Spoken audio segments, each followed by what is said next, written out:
Madam, कहीं ऐसा तो नहीं समाज सुधार की आपकी मुहिम लड़कियों के लिए अभिशाप बनती जा रही है? मैडम, आप ये जो दहेज लेने वालों को उठा रही हैं, ये कार्रवाई आखिर कब तक चलेगी? जी मैम, बोलिए कुछ।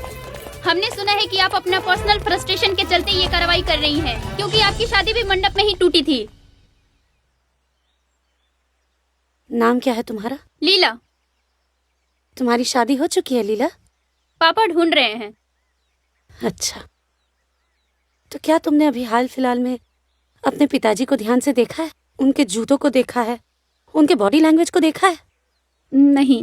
अगर देखी होती तो उस चेहरे के पीछे का रोता हुआ चेहरा, उनके जूतों की घिसी हुई एड़ियां और उनके झुके हुए कंधों को देखकर तुम्हें ये पता चल जाता कि इस देश में एक बेटी के बाप का दर्द क्या होता है। ऐसी कोई शादी नहीं है जिसमें बेटी के बाप का कुछ बिका ना हो। ऐसी कोई शादी नहीं है जिसमें किसी बेटी की माँ का कुछ गिरवी ना रखा गया हो। मैडम, लेकिन लेन देन विवाह का एक अंग है। ये एक ऐसा सड़ा हुआ अंग है जिसमें बीमारी लग चुकी है और इसे काट के शरीर से दूर फेंक देना ही भलाई है। अगर सिर्फ सरकारी आंकड़ों को ही देखा जाए तो हर 1 घंटे में एक लड़की की मौत दहेज की वजह से होती है, और ये तो सिर्फ सरकारी आंकड़े हैं। तो फिर आपके हिसाब से शादी के सिस्टम को खत्म कर देना चाहिए। शादी कोई सिस्टम नहीं है, शादी तो 2 परिवारों का मिलन है, और 2 लोग के मिलन में जिम्मेदारी किसी एक पर ही क्यों? अरे शादी तो बेटी की होती है, लेकिन लोगों को सिर्फ इतना ही ख्याल रहता है कि लड़की लेकर क्या आई है, 2 चक्का या 4 चक्का। अरे उसने पढ़ लिख के मेहनत करके कौन सी डिग्री हासिल की है, इससे किसी को कोई फर्क नहीं पड़ता। दूल्हा भले रावण हो, लेकिन दुल्हन हमेशा सीता होनी चाहिए। परिवार वाले भले कौरव क्यों ना हो, लेकिन बहू द्रौपदी होनी चाहिए। पर एक बात याद रख लीजिए आप लोग, इस कलयुग के दहेज रूपी दानव के चीरहरण से हमें बचाने के लिए कोई भगवान कृष्ण नहीं आने वाले हैं। हम सबको ही एक दूसरे के लिए कृष्ण बनना पड़ेगा। एक दूसरे की मदद हम सबको ही करनी पड़ेगी। हम सबको ही कोशिश करके एक दूसरे के लिए अच्छा ससुराल और अच्छा दूल्हा ढूंढना होगा। वो कैसे? मान लो कि तुम्हारी शादी एक गांव में तय हुई।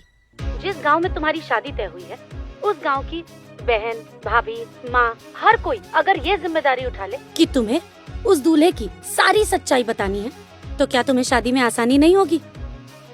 अरे बेटी के माँ बाप तो लड़के की मौजूदा स्थिति देखकर शादी तय कर देते हैं, लेकिन गांव की बहन बेटियों को उस लड़के की और उसके परिवार की पूरे अतीत की सच्चाई पता होती है। बस यही सच्चाई अगर वो दुल्हन और उसके परिवार को पहुंचा दे, तो कोई माँ बाप अपनी बेटी को आग में नहीं झोंकना चाहेंगे।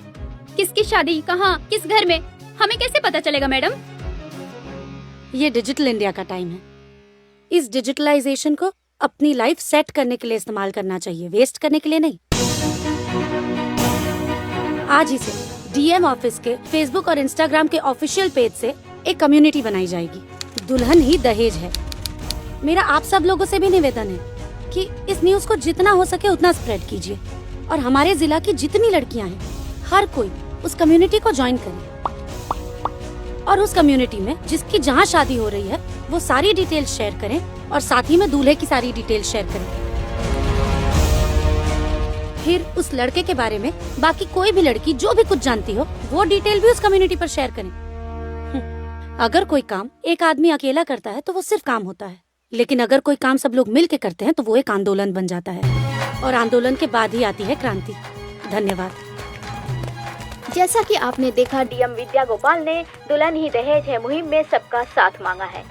उन्होंने आगे ये भी साफ कहा है कि उनके लिए भी उनकी कम्युनिटी ऐसा ही रिश्ता ढूंढे जिसके परिवार में 3 पुश्तों ने ना दहेज लिया हो और ना ही दहेज दिया हो।